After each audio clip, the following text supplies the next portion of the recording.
What's up, Zox fam? Now, a lot of you guys have been asking me about gear, compatible monsters in Tribe 9, and what exactly should you be aiming for as far as stat? And I feel like that's a really loaded question because depending on the character that you're building and what you're really emphasizing, it can vary. And I want to just talk about how you can really isolate and make it much easier for yourself, especially from an endgame standpoint.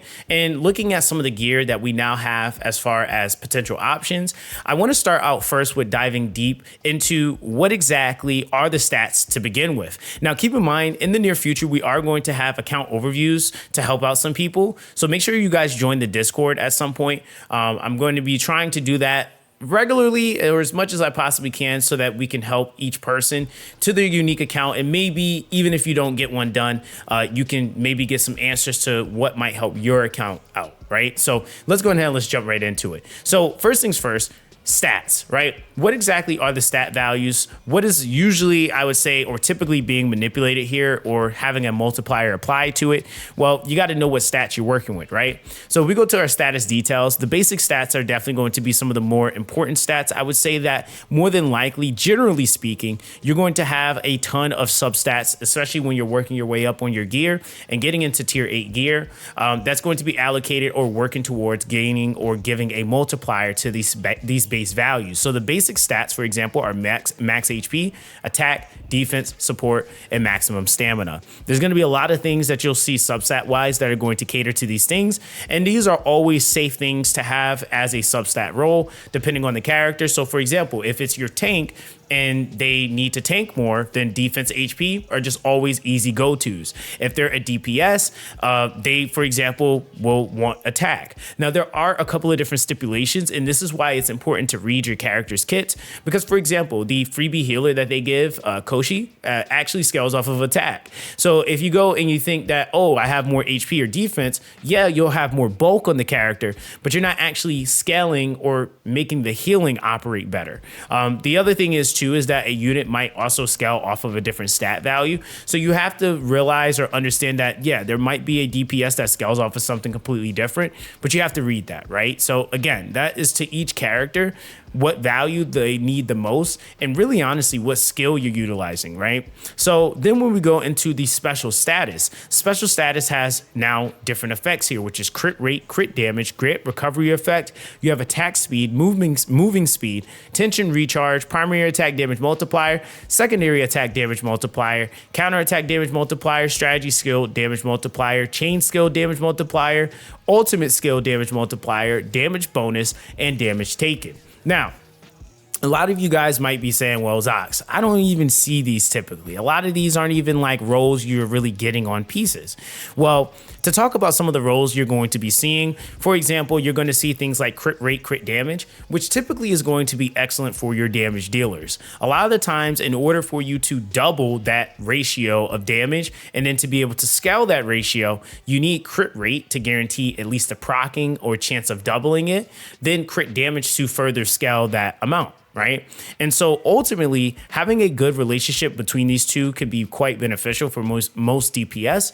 And you want to work that into whatever team comp you're using. So if you have units or tension cards that are granting things like crit rate or that are giving you things like crit damage multiplier, then you will be able to maybe say to like not have to fixate or focus so much on those stat values on your compatible monsters. But if you don't have a ton of that, then you might have to emphasize that a little bit more to the individual character on their person instead of via tension cards or via status effects, right?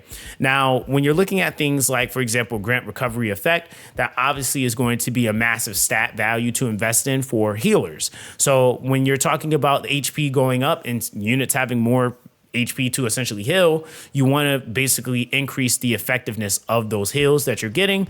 There's also other ways, like, again, increasing the scaling, but really that grant recovery effect is going to be huge with helping you receive more HP or just more healing overall. Attack speed is also going to be a fairly important ability, especially if we're talking about there's characters that already move naturally very fast. Like, for example, Miyu moves extremely fast. She's a very, very fast character.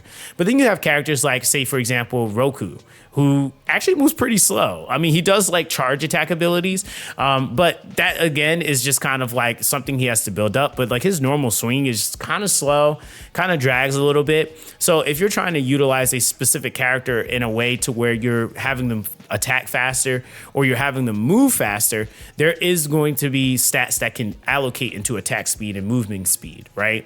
Now, tension recharge, I haven't personally seen this stat value just yet on compatible monsters, but there are tension cards that can help you restore tension. Basically, they might have a stipulation, but I haven't seen anything that has been able to manipulate this yet. If you guys have seen this stat, let me know in the comment section down below, because that actually would be a pretty solid stat based off of what character is doing most of the damage or building up that tension. That would actually be something that could be super valuable. But again, that's a stat value I would revisit. I really wouldn't go too crazy over it just right now, because I just haven't personally seen it yet, and I've been doing a ton of farming. Now, when we get into the multipliers, right? So your primary, secondary, counterattack, strategy, your chain, and your ultimate skill damage multiplier, these are not stat values that you're going to be seeing via the substats. These are more so things you're going to see via the effects of the sets. So for example, Gladiator gives you an increase of ultimate skill damage multiplier by 25%. You also have like the Attacker, which gives a 15%, for attack, or you have the Berserker, which gives increased strategy skill damage multiplier by 25%. Now, my thing is that this is the icing on the cake, right? If you're able to get the set effect, then that's going to be an extra thing that you can add to you having the right or properly allocated substat values, right? That's one of the things that I would say like has worked best for me, and it's just made it much easier, because a lot of the times if you just try to fixate on just substats, or on just set effects, then you're going to run into the issue where you have a whole bunch of pointless stats that don't actually do anything for the character, and that all in all, in my opinion, ends up hurting the character, versus you having a broken set but you have all of the proper stat value allocation, and you basically can run that until the point of you being able to actually get to the point of like at endgame, where now the grind is about trying to fine tune a little bit more, getting some more of those bonuses and stats that are actually going to matter to my build, but also satisfying the set effect as well. Now, the other thing to also consider as well too is that towards the bottom, we have damage bonus and we have damage taken. Now, I haven't seen anything specifically for damage bonus, but I have actually come across a brand new stat. And this is why I was asking for any of you guys that might have came across anything for the tension or even damage bonus to let me know in the comment section down below, because I'll update that at a later point. But I actually found that you can technically get damage reduction as a substat role. And this is my first time out of 90 plus hours of playing the game that I was able to actually even see or get this stat value, which is damage cut rate, which is decreasing damage taken by 5% on a gold roll. So when I seen this, I was like, well, this means that potentially there are some stats that seem that might, the way that this dropped, that might only be accessible on gold, right? And so with that being the case, because I'm like, realistically, a damage reduction of say 2 or 1% at like lower values really wouldn't be worth to keep. But a damage reduction of 5% is actually quite significant. And that's something that you would to actually utilize. You would use this on like a character that doesn't have any innate damage reduction factors, like EG, for example. You would want to use something like this. This would actually be a pretty nice piece because it has the maximum HP 2 and then the damage cut rate, right? And so again, when we're talking about the stat values that you're able to allocate, let's actually jump now that we kind of gone over the generalized idea of these sets and the pieces or the substats, we can dive a little bit deeper into what I'm specifically using, right? So what I'm using on my Miyu here on the Knight helmet is a critical rate 4, support 2, and attack 2. The support 2, I'm not really too concerned with, but really the attack 2 and the crit rate is really what I was looking for. That's 13.5%. And then with that, we also have on the chest piece a crit rate 3+, which is going to be 12%. And then we have a crit rate crit damage multiplier 2+, which is giving us an additional 30% crit damage multiplier. And then on the last piece, we actually have a crit damage multiplier with a maximum HP 2 and a crit rate +2. So just as you could kind of see as the general thumb, I'm working on my crit rate, crit damage ratio. If I could optimally, like I would say what I would ideally like for my damage dealer would be a crit rate, crit damage attack, as far as being able to scale all those values. But again, hey, it is what it is. You got to work with what you got. But these would be some of the kind of generalized ideas for a DPS that scales off of attack. I definitely would say another thing to also consider is what skill does this character use primarily?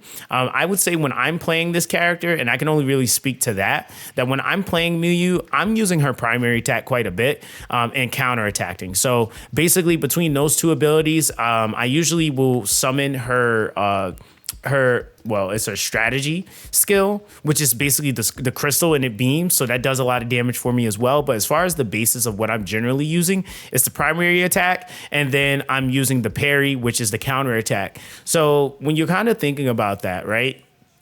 You then have to further emphasize or look at, like, specifically on the character, what essentially is happening, like what's the value there for that character. So like, for example, you can see like using the primary attack, it doesn't use things like stamina.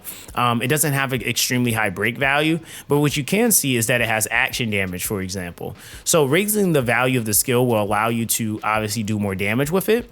But if you go and say you're using the secondary attack more often, it has a higher break value, and then it also consume stamina. So if you're, say, maybe using your secondary skill more often for your build, which technically I do use it, but I don't use it as often as I would like to, you would then have some work to do as far as trying to give yourself a little bit more stamina, because it does eat up a ton of stamina. And even though this is a fairly fast character, all it takes is her to use this twice and she has 0 stamina. So maybe stamina might be a value that you're looking for in order for you to, be more effective. Now, the other thing is that you have stamina consumption for the counter attack at 625. That's quite a lot, right? Like, I'm talking about that's over, like, I think about 60%. So with that being the case, you then end up finding yourself where you don't have anything. So if you need to get out of something quick or use another move, she finds herself in situations where it's much harder for her to be able to get those abilities off when her stamina is much lower, because she doesn't have much stamina left. So that might be a stat value that you might want to incorporate with some of the characters, just to kind of, again, getting you guys gears turning on some things that you can look at. Now, if we go to my next character, so my tank, my Roku, very straightforward. I basically am going with max HP. I have a support 4 plus on him. The crit rate just so happened to be here, so I mean, hey, there's that. But again, the main thing with that is that, again, this is a character I'm swapping out. So the way the support works is support basically boosts the next character in the chain. Usually he follows up right before I utilize my Miyu, so he's basically boosting her, right? The max HP is obviously for more bulk, and then the crit rate just so happened to be there. It's just kind of how that worked. Again, we have a support 3 here with a max HP, and then a counter attack stamina cost reduction 2. Again, the main 2 stats here, support 3 with the maximum HP for more bulk. The reason why I'm not really emphasizing defense nearly as much is just, one, I just didn't get it. But then 2, he also has a lot of innate defensive abilities in his kit, and I'll talk about that in a second. But then we also have a defense 4 here. We have a grit recovery effect 2, and then we have the crit rate 15% on the 4 plus. Again, just so happened to be there. But when we actually go to his kit, and again, and I keep harping on this, you have to read what your characters do, because otherwise you're going to be upset. You're not going to really understand. But his stacks of rage that he builds basically allows him to increase his defense. So rage has a defense increase of 5% per stack. So yes, I still would like to have some defense, but I don't necessarily need to go crazy because he's able to build that up. The other thing is that he also has an innate damage reduction of 70% when he's using his skill, his strategy skill, which is basically this block. And that's something that's pretty huge because it allows him to just be able to tank any hit. hit basically in the game. And then if we go and we look at his regular abilities, these are just utilized so that he can grab attention of the character, but basically he uses it to build up rage, right? And so he has some pretty good values here for breaking, and this is why I said that this character gets slept on quite a bit, but understanding what he's doing and how he does it actually makes his build make more sense. He already has a lot of things breaking. He does pretty solid damage, and that's just kind of like, again, just what he's bringing to the table. But the main thing is the attention, him basically aggroing all the enemies to him. So I'm not really too worried about needing to emphasize any durations or anything like that. A 20-second duration is pretty solid. And then, of course, with the ultimate, I don't really use this, so I'm not really too concerned with this, right? So, again, this will scale off of how much, multiplier he has on top of the stacks that he has. But I'm not really fixated or really caring too much about that because I just want him to tank. So those were just essentially some of the stat values that I aim for on a broken set. And then, of course, we have him on tier 8 pieces.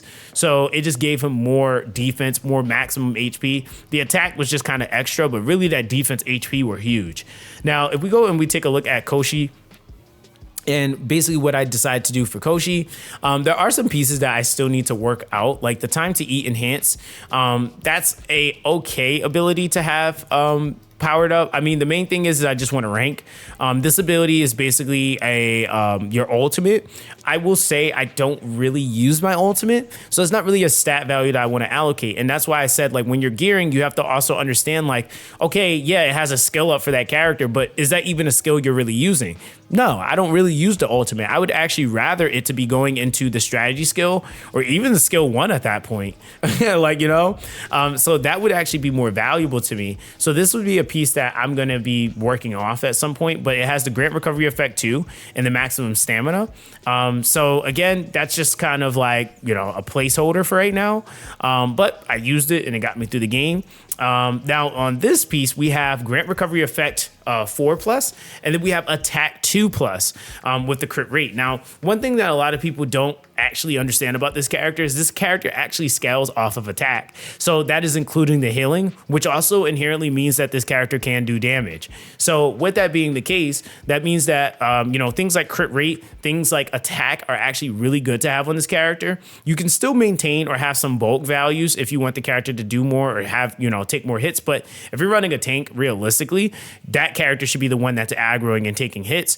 Your healer should be able to take a hit, but again, depending on which character it is, you'll have to allocate those stats differently. And then, of course, I have moving speed here and defense 2, as well as shield damage reduction. Still kind of sort of a placeholder. The moving speed is actually really nice for the character. It's actually a fairly slow character in certain scenarios where I need her to get a little bit closer to use her secondary skills so that she can actually start breaking things. I just gave her a little bit more movement speed so that she can actually get to where she needs to go on the map a little bit quicker. But outside of that, really, I would actually like to alternate this piece out, go for maybe some more scaling for the attack. And then, of course, that inherently increases the healing output. Grant recovery obviously is a really good one, but moving speed I think is really nice, or even maybe attack speed might be a better one because she actually has a pretty slow attack string too. So attack speed is also another stat I might actually be looking at some point too. So that's just my main team, right? And generally how I went about building them. I feel like from there, as far as the roles of your DPS, tank, healer, those are kind of the general things that you want to have. I think when you're looking at like some characters like Simba, for example, Simba is a healer DPS. So you're going to have more things kind of cater to what you want the unit to be. So I know there's some people that like swap between what they have her doing at certain points where they have her healing or they have her doing DPS. And that might slightly alter what passive you might have on versus what skill or abilities you have on or substats you're focusing, right? Now, outside of that, I would say that that's just kind of a generalized rule of thumb. Really emphasizing stats that allocate properly to the character versus going for the set effects is going to be the most effective. Again, ultimately, what you want to do is get to the point of fine tuning so that you're able to actually get to a full fleshed out build. Like I mentioned before, the value I would actually really like on my DPS would be to have crit damage, crit rate, attack, right? I really don't care too much about the HP. Again, it's nice to have, but ultimately I want to do as much damage as I can to get rid of things. I'm not really trying to build up more bulk. I'll just kind of let my base stat values do that for me. And then just making sure I have a consistent heal. So a lot of this it's a lot more intricate than just like, hey, here's the stats that you want to invest in, but it really is also about how your team synergizes and what roles you're playing. I think the last thing I'll leave you guys off with, and this is something that I don't think a lot of players actually realize, but a lot of characters have a little bit more of an emphasis into something in their kit. So like take, for example, Kosher. Kosher actually has a ability where technically in between both of the passives, you can either decide to emphasize healing more or you can decide to emphasize damage more. So for example, when executing a secondary attack, consume 1 stack of Poly A to increase secondary attack damage multiplier. Then of course, when you're looking at like this ability, it just straight increases the recovery, right? So you have to emphasize based off of what investment you have in the character, what you want the character to be doing. Same thing with Roku, right? Roku has a passive that will give him more healing or regularly have intervals of healing based off of the stacks of rage that he has in his maximum HP. And then the second passive is when he uses the Roar of Outrage is executed, increases the amount of ultimate skill damage multiplier based on the stacks of rage when executed. So if you're not using that, then that's also something that you have to factor into the stats and the build that you might be going for. So again, guys, this is a lot of information. I feel like it can be a little bit of a process, but like I said before, I'm going to be trying to have some videos where we jump in and get a little bit more into, what you can do to make your builds much more simpler and really for what you might have, what might be the most optimal. So we will be doing some and bringing back at some point, especially for those of you guys that are from the Dislike era. We'll be bringing back account overviews and reviews at some point. So keep an eye out for that. But yeah, guys, I hope that this was able to give you some more insight, was able to help you out, even if it was just a little bit. Let me know what you guys think in the comment section down below. I hope you guys have an amazing day, and I'll catch you guys in the next one.